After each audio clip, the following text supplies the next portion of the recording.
Thank you all for joining us today. My name is Dr. Stephanie Edwards, and I am the Executive Director of the Boston Theological Interreligious Consortium.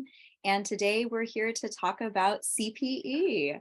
I am so delighted to have everyone here with us. You can see this glorious gallery of faces in front of you, both field educators, CPE supervisors, students who have recently been through the program.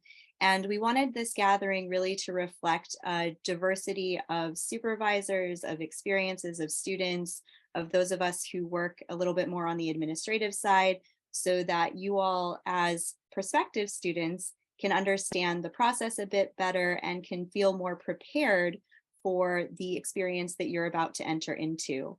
So I am just here to welcome you all and to be so thankful that everyone is here today. And I will hand it off to Laura, who will do a little bit more of introductions of our panelists. Thank you so much, Stephanie. Actually, I want to start with gratitude for you and the BTI Consortium on behalf of the BTI field educators, those of us who meet every other month to talk about the field of field education and the ways in which we can collaborate and learn from one another.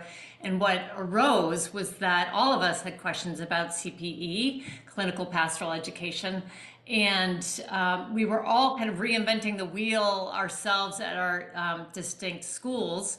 And Stephanie, you so graciously offered to host this webinar, but also information about CPE for students across the BTI. So we're really grateful to you and your team for being willing to keep your website updated and post this webinar. So thank you on behalf of those of us who are engaged in field education or direct contextual education or CPE programs at our various schools.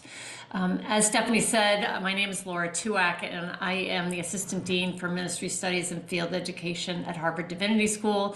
I am also eternally grateful to the dream team who set this panel up and conceived of it and planned it. Clarissa Flores from Harvard Divinity School, Angelica Zollfrank from McLean Hospital, and Stephanie really put the work in to get us all here doing this webinar for you. So I'd like to start by introducing our CPE educators, actually having them introduce themselves. We're really grateful to you for being here, taking time out of your busy days, visiting patients and directing programs, and making sure that all is running well in the places where you care for people who are suffering spiritually. So I would like to first turn to Angelica Zollfrank, and then we'll have you, Cheryl, introduce yourself. If you would just tell us your name, your location, and how long you've been a CPE educator, so we can hear about the number of years of wisdom on this call. So Angelica. Thank you so much for introducing this panel and for gathering us. Can you all hear me? Yes. Okay, yes. Great. So thank you for gathering us. Clarissa and Stephanie, it's been a thrill to work with the two of you. And thank you so much for setting this all up. And Laura, thank you for your support as well. And, you know, you as field education people, you know the questions that come to you. And so I'm really grateful that we're all together to answer questions for the students who are interested in CPE. So it's wonderful to be here. My name is Angelica Zollfrank, or Angelica Zollfrank, whatever you can manage. I'm originally German, and I am at McLean Hospital. McLean Hospital is a Harvard-affiliated freestanding psychiatric hospital, and I've been here since 2019 and have developed a CPE program. I've been a CPE educator since 2004. So it's going on 20 years. That's a little scary.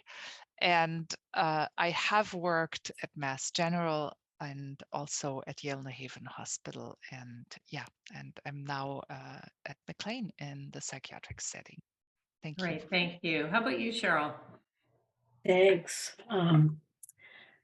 So I am Cheryl McDevitt. I am at Beverly Hospital. I'm the Director of Spiritual Care and Education and the Certified Educator at Beverly Hospital. And I I became a board certified chaplain at the same time that Angelica became a certified educator. So back almost 20 years ago.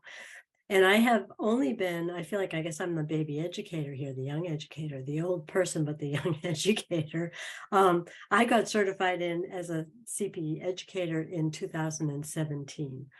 But for all those first years, I was a chaplain and the director of spiritual care at St. Elizabeth's Hospital, and then worked as a chaplain at Brigham and Women's. And it was really the changes in healthcare and the changes in the religious landscape that I saw as a chaplain in healthcare that made me really want to be an educator for the next generation of spiritual care providers. So it's all kind of tied up together, but just an educator for what is that, 5 years? Yeah. Thank you. And our students, I Sure. want to first turn to Sophia. Would you introduce yourself? Yes. Hi, I'm Sophia Reinier Doscher. I am a third-year MDiv at Harvard Divinity School. I did 2 CPE units with Angelica at McLean. My first was this past summer, and then I did an extended unit over the fall and beginning of winter. And I come from the Unitarian Universalist tradition. Thank you. How about you, Maurizio? Hi, everyone. My name is Mauricio Bruce. I am a second-year MDiv candidate at Harvard Divinity School. I did a summer unit this past summer at Women in Brigham's Hospital here in Boston. And I'm not associated to any faith tradition, although I was raised Catholic. Thank you. Kyla. Thanks. My name is Kyla.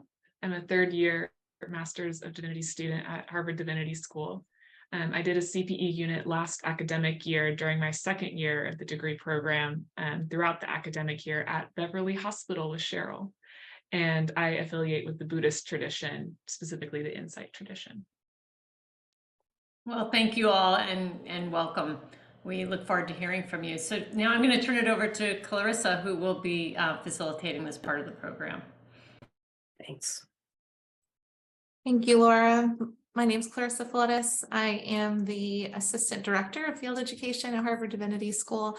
So thrilled to be here with our wonderful panelists. Just to give you an overview of what this time will look like together today, we will start by asking a few questions to our CP educators, and then we will transition to having a conversation with our students who have participated in CPE. There is a chat function available. So if you have any questions throughout this time, feel free to put those questions in the chat. However, we will not be able to answer all of those questions directly during this short time, but we will answer them for you in our FAQs, which we are currently developing. So please feel free to put those in the chat. So without further ado, we will begin our questions for our CP educators. I'm going to share some general questions that we have, and then I'll hand it over to them.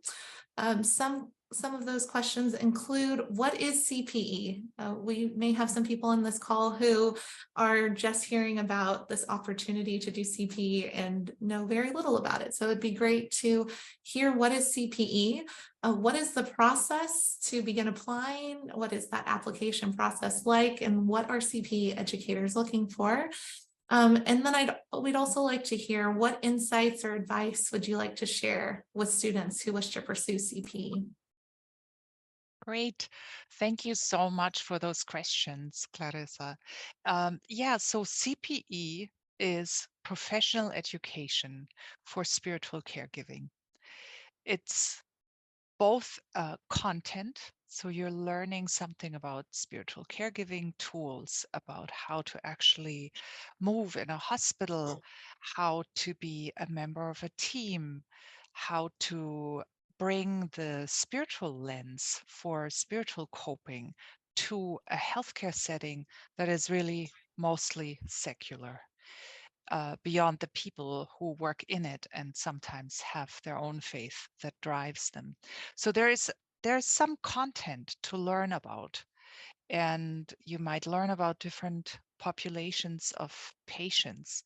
So if you're in a setting where you serve the elderly, then you learn a lot about that stage in life and about geriatrics.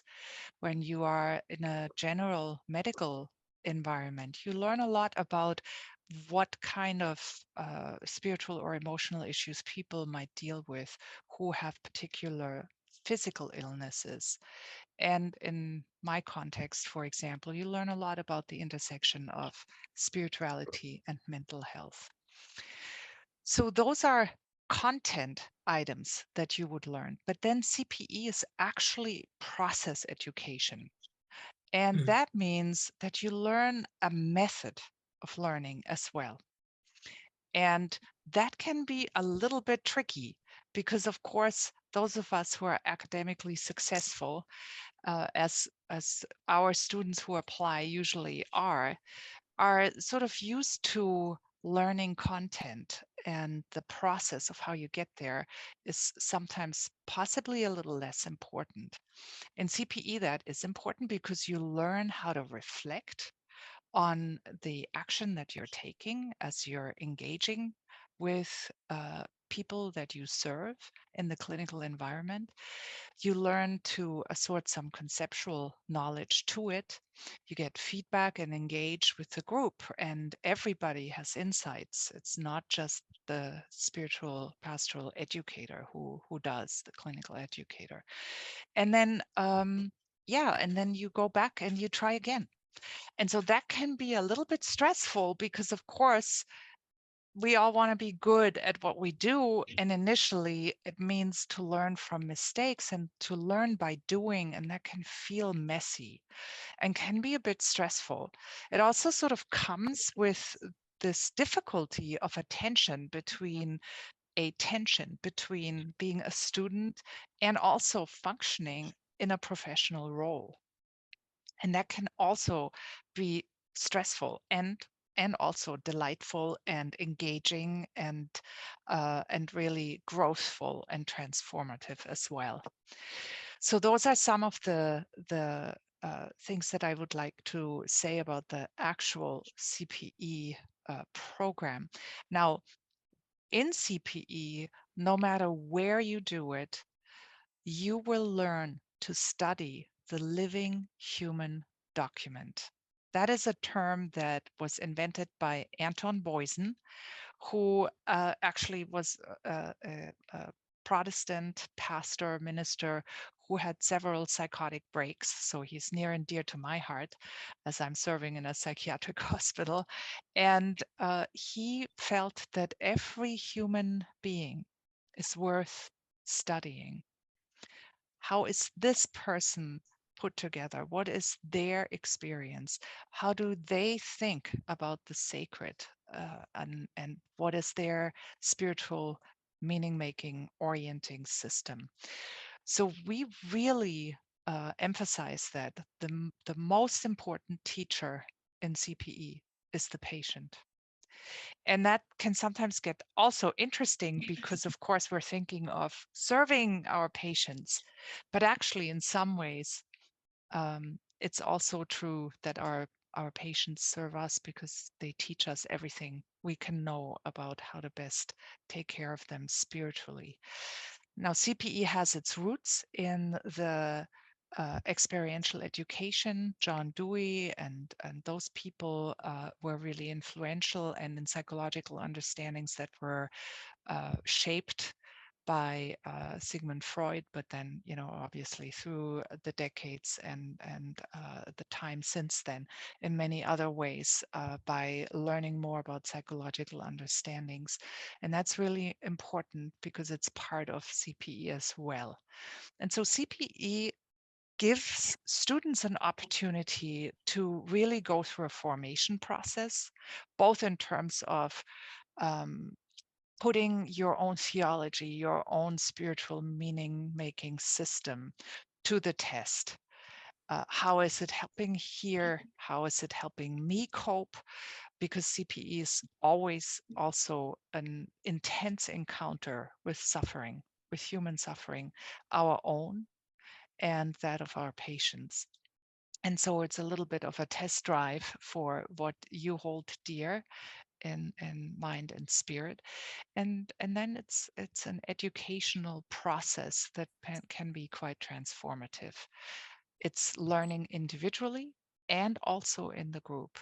So that's an interesting thing as well. We're in healthcare always working as teams, always working in groups. That's probably true in almost any setting in which anyone is working these days, but we often don't actually learn much about that. So group learning is a lot of what we do in CPE as well.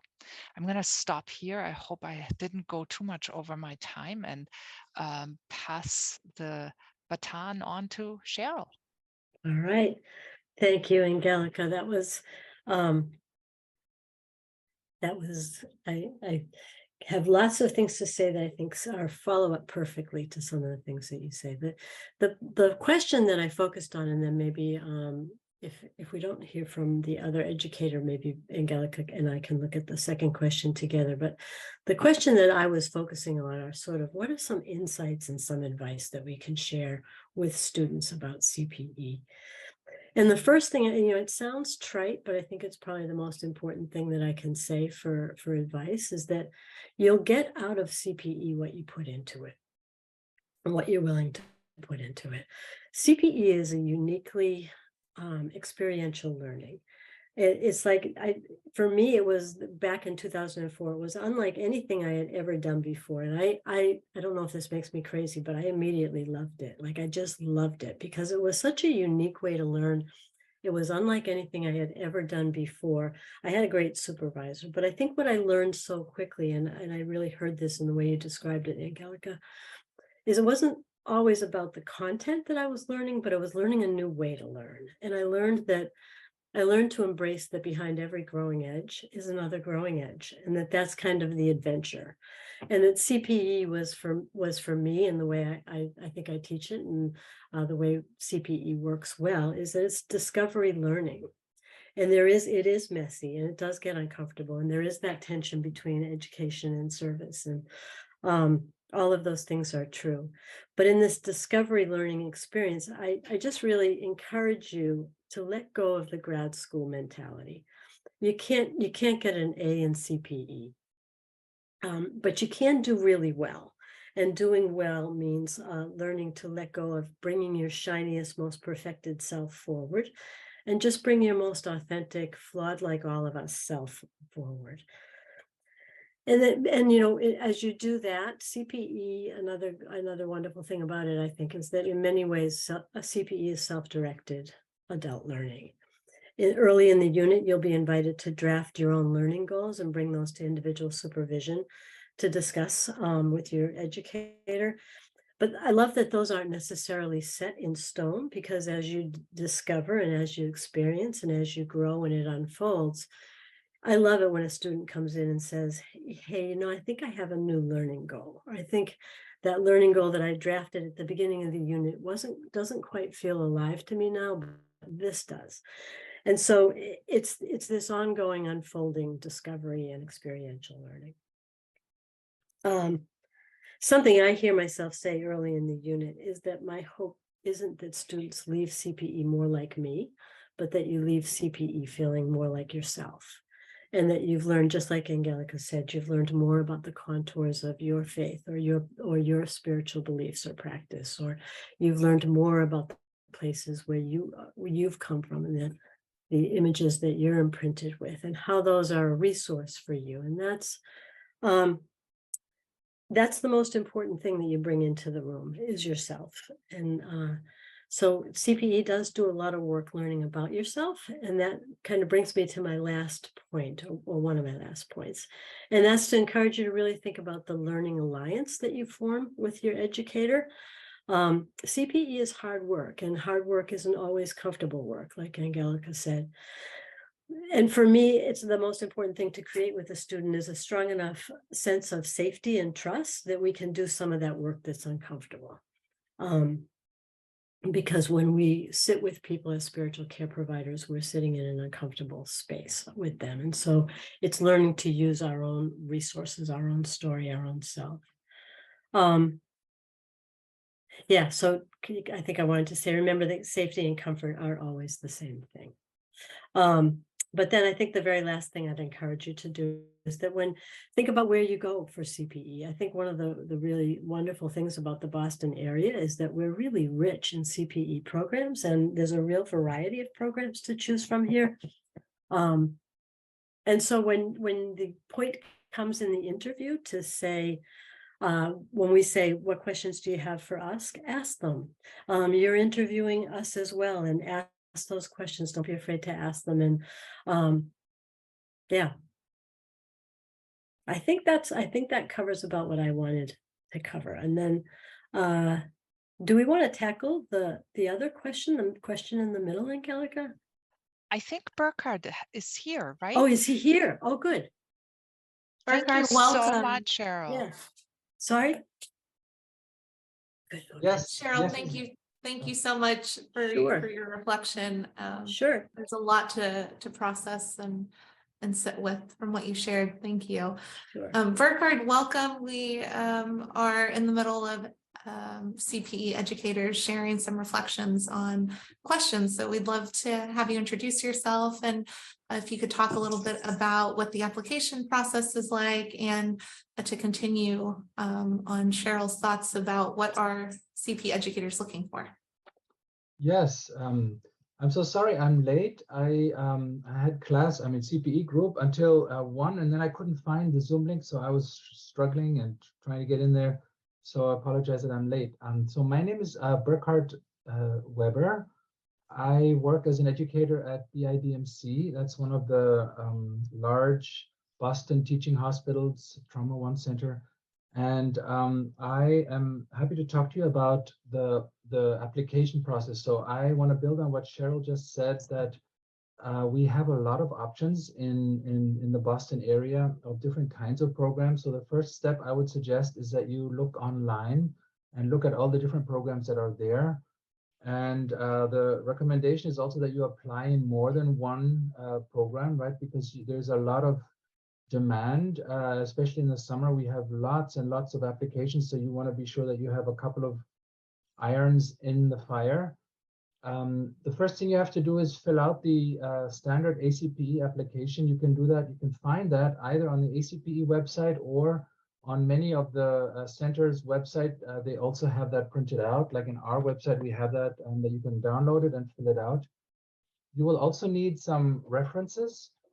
We just, as a group of educators in the region, worked on reformulating the reference questions that we're asking of all of our students, and we're trying to harmonize those or consolidate those so that we don't all have different formats of references. So we're trying to work towards one format that will be on our website, a fillable form that you can pass on to your reference people, the people you trust, and that they can then send directly to us.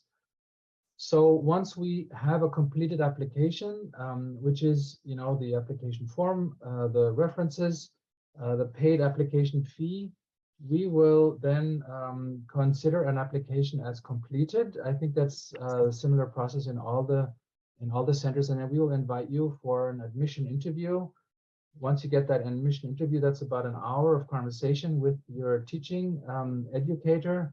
Sometimes there's more than that person will interview you. Then after that, the respective program will offer you a slot or tell you that they can offer you a slot or they cannot because they're already filled or for other reasons. What we look for in a student, I can't speak for all of us, but I think that we have similar qualities that we look for. The first thing I look for is the student teachable, curious? Do they want to learn something, or are they just doing this, to check off a mark, or because, do they think they already know everything about pastoral care because they just had a fabulous lecture and a seminar, and so now they're just gonna, check off this thing. So are they teachable? Are they curious? The second thing I look for is self-awareness. Does a student have the ability to be self-reflective? Are you aware of what's going on inside of you when you're in a patient visit, for example, when you're in an interview, for example? Are you able to formulate what's going on within you and talk about that? 3, we look for team players, right? We all work in teams. We are a spiritual care team. Even if the team is one other person, like in some of our centers, but we will also work inside of a medical care team, and so we need to be able to be professional in our ability to communicate, to be reliable, to be accountable, to be clear in our communication, to also ask for support or help when we don't exactly know what's going on, or when we feel that we're in over our heads, that we then not worry alone, but go to either the educator or a peer or a more experienced staff chaplain who might be able to help us orient. 4, is the student able and willing to be vulnerable? I think that's a really important piece. 1, because our patients are vulnerable and we need to be able to move in the sense in this vulnerable place. And it's also very helpful for our group processes if students can be vulnerable and own their triggers, their patterns. Brené Brown says that the vulnerability is the best measure of courage. And so it requires courage to show yourself as you are, or to own struggles that we might have, or have with something. I had a student once who hadn't dared to go into a hospital for 35 years because she was terrified of hospitals from a childhood experience, but she didn't tell me that when she applied. And so when she came, she was like, she had all this resistance to go up on the floors, and I was like, what is going on? And so we figured out finally that there was she was really afraid of going to the hospital, but she didn't mention that. So it's kind of good to say these things when we get to know you in the interview. And then the final thing I want to say is, one criteria, of course, is our patients are very vulnerable, as I said, and we have a great responsibility to not harm them. And so that is one of the questions I hold in the back of my mind when I interview our students. Will they will they likely do no harm on the floor, and will they be helpful in our work with providing supportive spiritual care? So those are the things that I can say. I look for. One last thing is, we also, of course, look for diversity. We try to, at least I can say that for myself, I try to put together a group that will be as diverse as possible, so that there's a lot of cross-pollination, cross-challenge that comes out of difference and different traditions, different cultural backgrounds, different racial, social backgrounds. And so I want to encourage, especially those of you who are worried about, is CPE something where I have a place? We try to be inviting and inclusive of all people who are interested in our work and want to be lower the threshold to make that a successful experience for you. And with that, I want to end. Once I accept the student, I want to be supportive in their success, and we try to work towards making this a good learning experience, a good growth experience, and improve your skills around reading yourself and reading your patients and coming up with helpful interventions. So that's what I would like to add to the mix. Thank you. Thank you, Burkhard, and thank you, Angelica and Cheryl, for your wonderful recommendations and reflections. This work would not be possible without your ministry, so thank you for all that you do. At this time, we are going to transition to hear from our students who have participated in CPE. I will propose some questions and then open up the floor for discussion. So our questions are: what is a typical day like in a life of a CPE student? And from your experience, what insights or advice would you share with students who are interested in pursuing a CPE program? Thanks, Clarissa. And thanks to all the educators for all that you've set the stage for. That was inspiring and reminds me of what a good year I had last year doing CPE and what a joy it was to do it with Cheryl and at Beverly Hospital. And I'm really glad to be on this panel. So starting with just thinking about what a typical day looked like, I'll think about my Fridays, which was my longest clinical day, and kind of go through what that was like for me. And it always started with a morning of being a little nervous, being a little like, ooh, this is my first unit. What do I, is this gonna go today in a way that I can help folks? Is this a way that, what am I gonna learn today? And I got to see this sort of nervousness as sort of like a sacred energy that I carried with me, a real way of being like, oh, I really care. I really care about learning. I really care about growing. I really care about the patients I'm going to serve today. And Cheryl helped me to see that. So my drive to Beverly Hospital, which was like a short commute of 30 minutes or so, was always sort of a way of meditating and being with this nervousness as sort of a sacred energy. And I would often listen to music that helped me to reconnect with something greater than myself. And there was so often on that drive where I noticed the beauty of nature around me. I remember Cheryl would often ask when I got in, how was your drive? How was your morning? And I'd be like, I noticed the trees today. I noticed how beautiful it was. And it was really essential to have that as my grounding. And when I got there, often I would touch base with Cheryl or any of the other chaplain interns who were there, or the other staff chaplain. And it was felt like a real communal vibe of connecting with the other staff, grounding, real deep sort of check-ins, like, how are you today? How are things going? And it felt like being held sort of in a spiritual care department, in a team.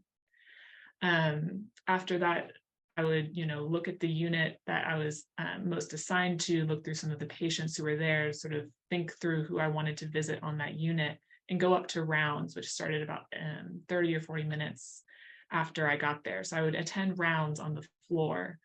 And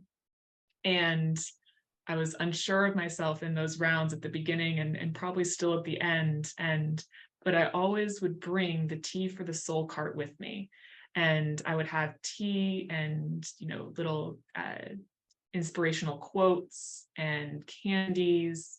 And I would bring that to rounds, and the nurses and the doctors were always so grateful for that. And it sparked so many conversations with the staff, with the nurses and the doctors, and most of the nurses and the physical therapists and all the other sort of staff, and got to sort of both check in and see how they were doing, and also get referrals of, oh, I think this patient would really benefit from a visit, or like, a physical therapist saying, I walked with this patient, they were telling me this story, I think they would benefit from a deeper exploration of it. So it's a really helpful way to sort of start and ground my day. And then I would go visit the patients on that floor, and they were diverse and interesting, in all sorts of different, unique stories, unique ways of providing care, every patient being different. And I would then try and write my notes sort of on the unit to sort of still be part of the team and to feel like I was part of the team, and that would help to give more referrals and to really be part of sort of the larger culture of that floor. And oftentimes, there would be a lot of weeks and a lot of moments where I want to go back and debrief a visit with Cheryl, or just ask sort of a technical question on how do I write this in the notes, or, and there was really a sort of a team atmosphere with that. And I really appreciated a lot of that, and being able to sort of be part of the spiritual care department in a broader way. And then in the afternoon, I would go to, I was really appreciative that Beverly Hospital had the opportunity to go out and do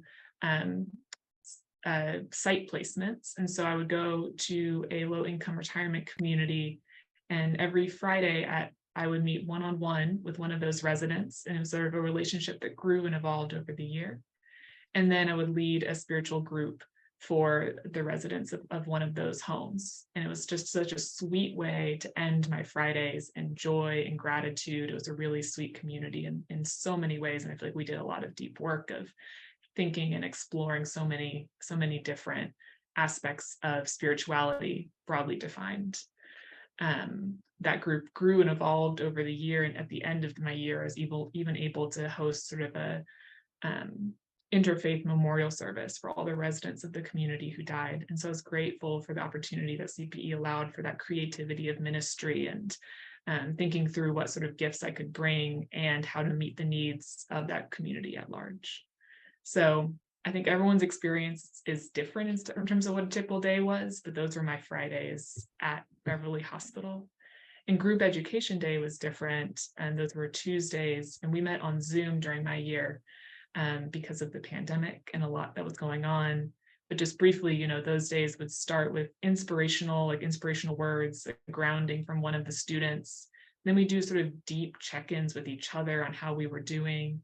And then maybe a didactic on, you know, different aspects of spiritual care, the content, the learning. And then maybe a verbatim presentation where, you know, a student presented an encounter and we talk through it and give, you know, that group learning process. And then group process, open group process, where as a group we could bring up what we wanted to talk about with the other students and with the educator. And I found those days really rich. And I learned so much. I feel like I learned communally, I learned together. And that was a really sort of supportive journey for my learning. So I agree, and just with the insights that Cheryl lifted up of the, you know, you get out what you put in. I found it such a joy to put in work, such a joy to put effort into my verbatims. And I got a lot out of them, you know, because I feel like the container was so supportive. And my learning grew and changed over that year.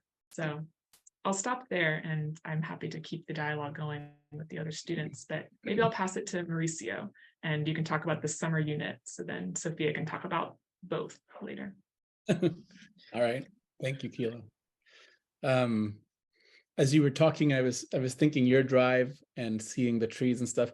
For me, it was, I would take the bus every morning and I'd be reading a novel and listening to music. And then there was this moment when I would cross the hospital threshold and I would take off my earpods and I would put away my book and I would put on my lanyard for the hospital. And then I'd have to go up these stairs, and it was like, you know, bringing out the CPE student, putting away sort of Mauricio and walking through the hospital as a way to like, to deal with some of that anxiety, some of that, what's going to happen today, what's the hospital going to bring today. So I think it's very real what you say, that there's always this, you know, what will CPE bring today? I remember when we were sometimes having lunch as a cohort, as a CPE cohort, and we'd hear the helicopters arrive at the airport downtown, and everybody would just look around like, who's on call? Who's going to get that beeper? And there's always sort of this aura around, like, how can we support each other? And what's the hospital bringing us? How is the hospital going to teach us today? How's it going to present us with a challenge? I think my days were pretty similar to yours. I will add that as part of the summer cohort, we sometimes had to stay overnight at the hospital. And those were some nights that were, I had to do it six times over the summer. And that day would start at 9. We would have, you know, a little bit of a debrief amongst the cohort and with our CPE educator. What's on your plates today? I developed the summer special relationships with some of the social workers at the hospital, because I was the CPE student who was fluent in Spanish, and there's a large Hispanic population in the hospital. So the social workers would come and say, there's a Spanish-speaking patient on floor 10, which was not maybe my floor, but I ended up sort of journeying around the hospital a lot, talking to a lot of Hispanic patients, which was an honor and sort of sacred work for me to give back to the community, or my community, who wasn't in their native countries, and to bring a little bit of their native language to them was to bring a little bit of home. And that felt really healing. I remember once there was this Puerto Rican nurse attending to a Puerto Rican man, and the Puerto Rican nurse had been born in Puerto Rico, but raised for most of her life here in the United States. And I went in, and the man says to me, "Are you Hispanic?" And I said, "Yes, sir." And he says, prove it to me. What virgin do you pray to? I said, you know, the Virgin of the Angels, which is the Costa Rican Virgin. And he goes to the nurse and he says, you see, there are different virgins in Latin America. I don't think you're Latin American. So there was this experience of bringing even these connections and these little bits of home to patients that felt really wholesome and really healing. Even if it was just bringing the language to these moments when they were in need. So we would do visits throughout the day on the days that we had visits, which is Monday, Wednesday, and Friday in the hospital over the summer. And then in the evening at 5, everyone would leave and you'd stay alone in the office with the computer, getting the list of people who had requested a chaplain and sort of thinking, okay, my support group is gone and now I am my support group. And how do I use the tools that I've learned and that I've gathered over this summer to get through this night, whatever the hospital brings. And it was very funny because we talked about this as a cohort. We would all talk to the hospital and say, can you please be gentle with me tonight? Can you please treat me well tonight? And some, you know, you go to bed with the beeper and it goes off at 2 and at 3 and at 4 and at 5, and you go and you do what you have to do, and the next morning everybody shows back up at 9 and everybody immediately comes to you and says, how was it? How'd you do? Are you okay? What do you need? And this idea of like the cohort as the team and as sort of, I always thought as nurturing and protecting me as I did my work, and me nurturing and protecting them as they did their work, became sort of an essential part of the CPE summer for me. It was this sort of family that we took care of each other as we were taking care of the larger community. And as we move into other questions in a little bit, I think that part is something that I took with me, and that I think I want to highlight: how to take care of others while also taking care of yourself. How to make sure your bucket doesn't get empty while you are giving of yourself to other people in the hospital and within the cohort.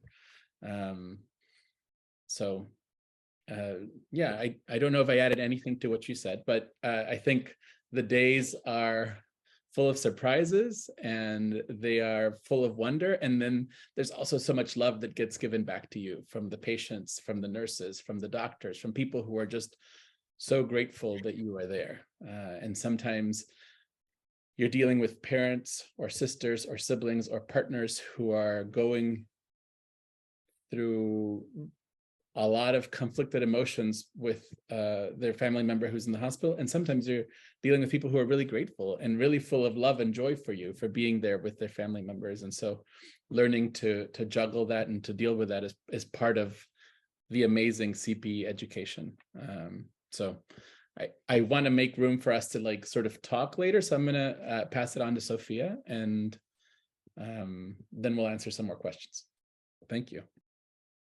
Thank you, Mauricio, and thank you, Kyla, for, just doing an excellent job at framing so much of what it's like to walk into a hospital and the process of before coming into CPE and then what we walk away from at the end of the day and what we walk away with.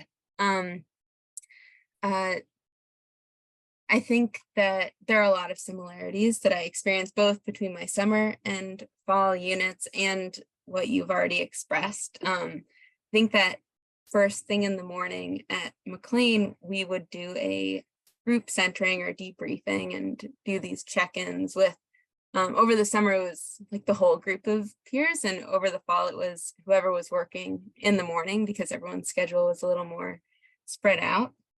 And one of my favorite pieces of that was not only hearing what each of us was bringing and kind of starting that morning off from a space of authenticity and reflecting on what was going on for you, but also we would rotate offerings for the day. So each of us would throughout the week offer something to our peers and our supervisor to start the day. And it was a beautiful way of sharing resources from our faiths and traditions, sharing our theologies, and also sharing what we needed. I think many times, I can speak for myself, I've brought poems that were poems I needed to hear.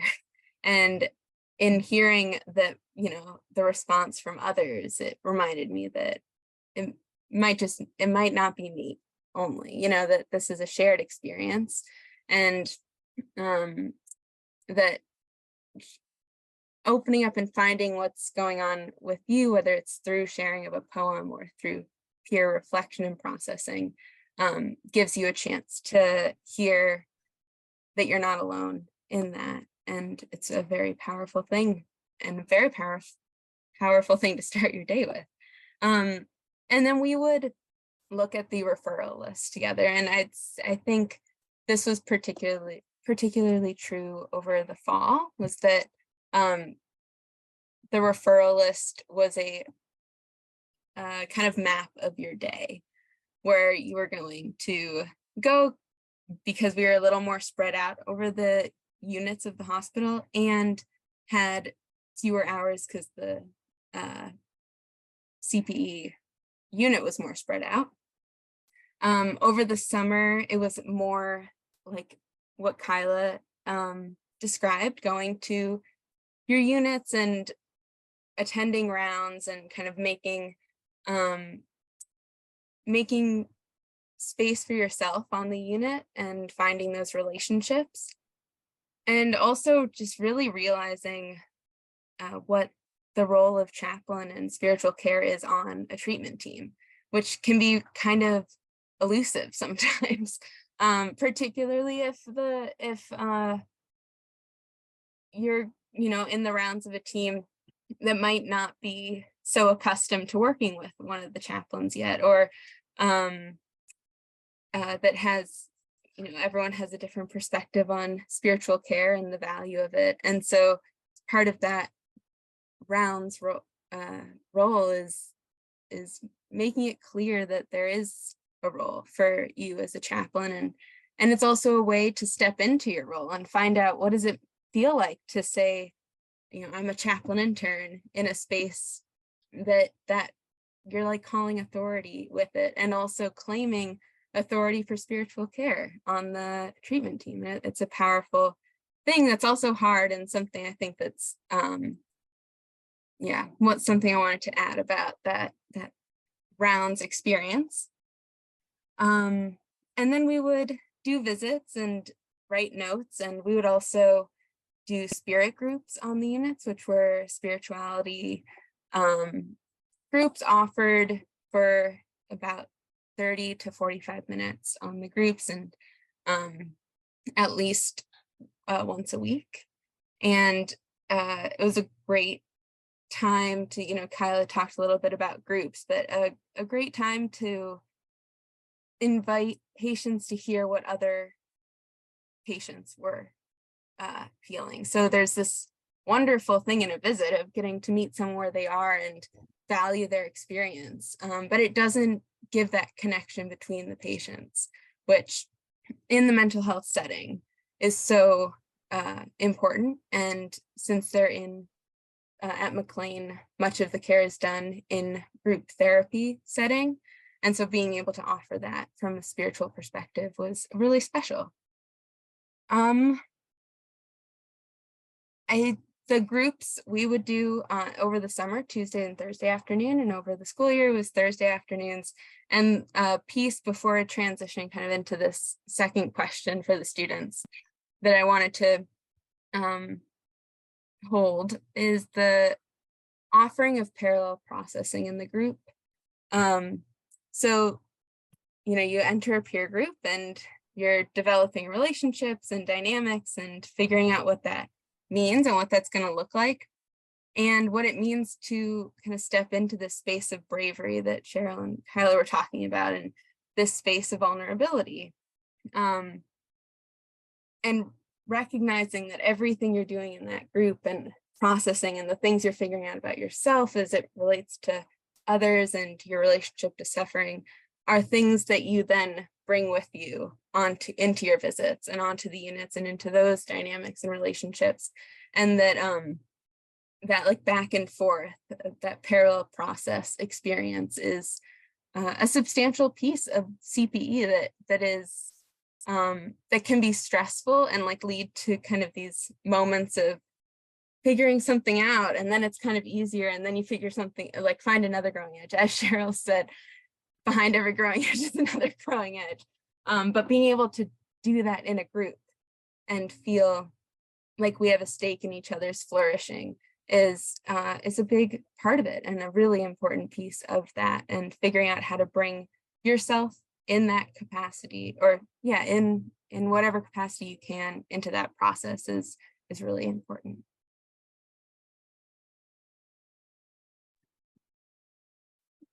I'm wondering if Mauricio, would you want to start us off with the insights you want to offer? Sure. I thank you. I think for somebody who's considering applying to CPE, I think they should think of a couple of things. First, they should think about why they want to apply to CPE and what their main drive to come work in a hospital is. I think the hospital is a wonderful place, and it's also a hard place, and it is a draining place. I used to remember thinking over the summer, like the hospital takes and it takes and it takes and it takes. And what are the ways in which I'm giving back to refill my bucket? You know, I would come home every day and go for a run and like make sure that I had time to just be by myself and find things that nurtured me. And I think anyone who comes to CPE should consider, what are the things that nurture you, and how are you going to nurture yourself so that you can be nurturing to other people and you can be there for other people. How are you going to nurture others if you can't nurture yourself? I think that's a big question that people who are thinking about applying to CPE should consider, because this was a big conversation for me with my supervisor over the summer, with my educator, but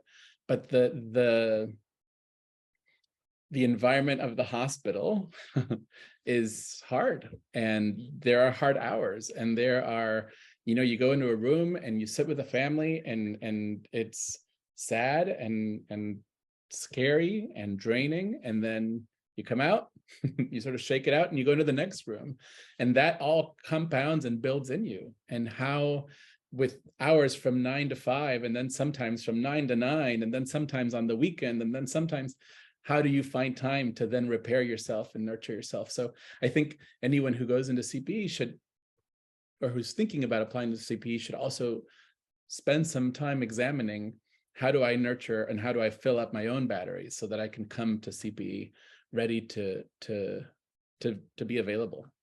Yeah. What would you say, Keela? Yeah, I'll build on that just briefly. Thank you for sharing that. And I think there's just such creativity in self-care that I learned over the course of the year doing CPE.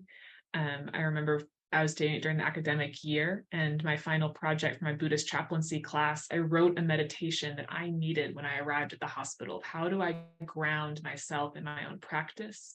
How do I offer loving kindness to myself? And how do I offer loving kindness to this whole hospital, and have this like ground what I do here when I first arrive? And I used that a couple times, and then I realized that actually in that, I think I'll come back to it later, but in my journey as a chaplain, but in that moment, I actually needed a much simpler practice. And I found that spiritual care conference room, there's a big table in the center, and I would put my hand on my heart or my stomach, and I would walk around and around and around that table. And it was just so simple and so grounding. And I just listened to sort of the wisdom of my body of, this is what self-care looks like in this moment. And so it was so unexpected, the ways that I found to care for myself. And so many moments when offering spiritual care felt like a spiritual act, for myself as well. Like, what is enacted compassion? What is sort of being with someone in this space of deep mindful listening and care, and feeling sort of the sacredness of the encounter with the patient as a spiritual act, for myself and for the care we were building together.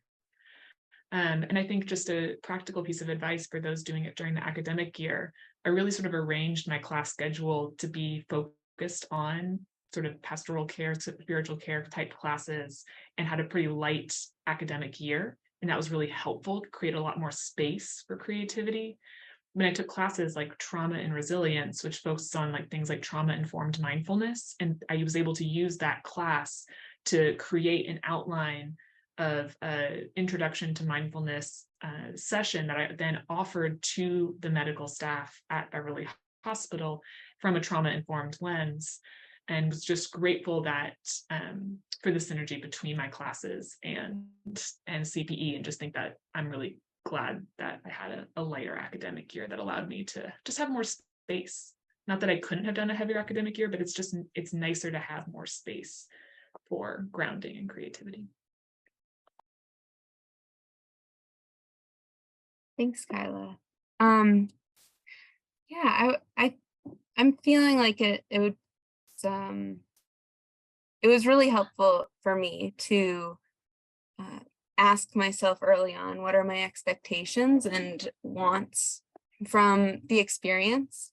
And I think that freedom of reassessing throughout, because we don't know what we don't know, is incredible and it is also part of the process. And then finding the places where you get stuck emotionally, theologically, intellectually, like, and being able to observe where that takes you, I think is great, and also can be really intimidating. And knowing who your support system is throughout the process, both in your peer group and from your supervisor and your support outside of CPE, is really helpful and will create a richer experience and a more foundational experience. I think doing that with leading with curiosity and not judgment is a really helpful piece to continue to come back to. And then, like, overall, with everything I've just said, life also doesn't stop happening while you're doing CPE. And I think that is an advantage, because life never stops happening. But it's something to be aware of too, that like we're also, when we come home from the hospital, having completely our own experiences of life in the world, and finding ways to bring that into CP and into group and into your reflections is really helpful, because that is how we create our ministry and find our places of comfort and self-care, as well as the places we want to push ourselves. And yeah, I'll leave it there because I think we're low on time. Thank you. Well, thank you, Sophia and Kyla and Mauricio. I wish we had endless amount of time to continue to hear stories, but thank you for your beautiful snapshots of your really firsthand experience, which I think is valuable insight for students who are considering pursuing CP. So thank you. Before we go, I just want to circle back to our CP educators to see if you all had a final word or thought you'd like to leave us with. And just a reminder to those who are viewing this, if you do have any questions, please feel free to include those in the chat and we will address those in our FAQs, which will be posted on the BTI website. But CP educators, any final thoughts?